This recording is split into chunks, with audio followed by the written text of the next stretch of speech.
Hey everybody! I'm here today to show you and tell you how to use spoons to make a beat. And this will be an easy tutorial, so let's get right into this instructional video tutorial.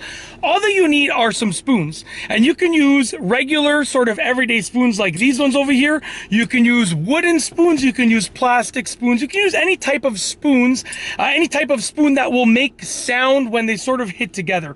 So what you're going to want to do in an ideal situation is you want to try and get two spoons that are basically the same size, okay? As close as possible to being the same size. And what you're going to do is you're going to take those two spoons and you're going to put them sort of back to back. So you see this rounded out portion like that, okay? You're going to make those portions touch like this and bring the handles together, okay? Line them up as nicely as you can.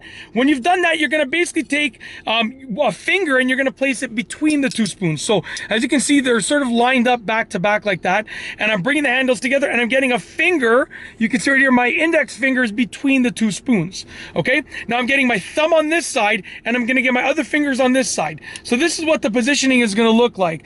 My index finger is between the two spoons, okay? My thumb is on one side of the spoons and my other fingers are on the other side of the spoons. Now what you want to do is you want to bring your fingers down until there's a slight separation between the spoons. So I'm going to bring them down just like that, and as you can see right over here, there's just a slight separation between the spoons. You just want it to be just ever so small. And the reason for this is that when you hit the spoons against, you know, or like let's say against something or against your body part to make them make noise, they're going to click together like that. With that little gap, you're going to allow them to click together. So when I hit the spoons,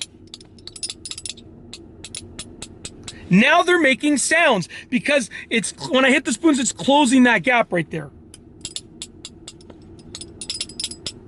All right, and you're gonna have to experiment with your finger tightness and your hand tightness. You know, you might be holding them a little too tight or not tight enough, but you're gonna have to experiment to figure out what works for you. But you're gonna try and get that sound.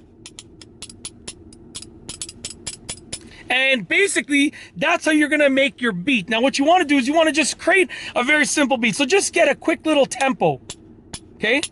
Almost like a metronome. And then you can adjust that. And then you can incorporate other sounds. So if I take the spoons and I have my vest on over here, if I just rub them, you can hear that sound right there. And I can incorporate that into my beat.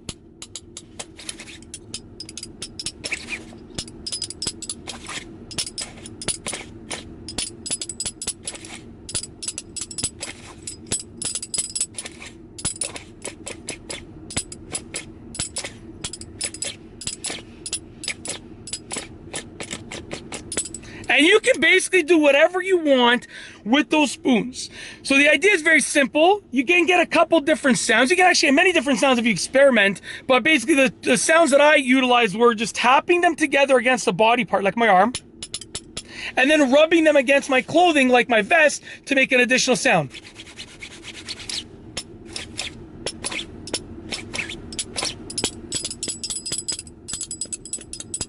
And obviously that was a little bit loose in terms of me holding them, but the idea is very simple. You know, I'm trying to do it in the van and I'm trying to do it like this and this, like put my arms up in the air. But in a sort of real life situation, I would do it much lower and I'd sort of get the grip nice and firm in terms of, I wouldn't be holding it harder, but I would get my grip position and I would hold that grip position. Right now I'm going up here and I'm moving around, so my hands are shifting. But in a regular, everyday, you know, spoon playing situation, I would keep that same grip that is producing that sound, that ideal sound. I would keep that grip the entire time. So when you get your ideal sound, keep that grip. That's the idea.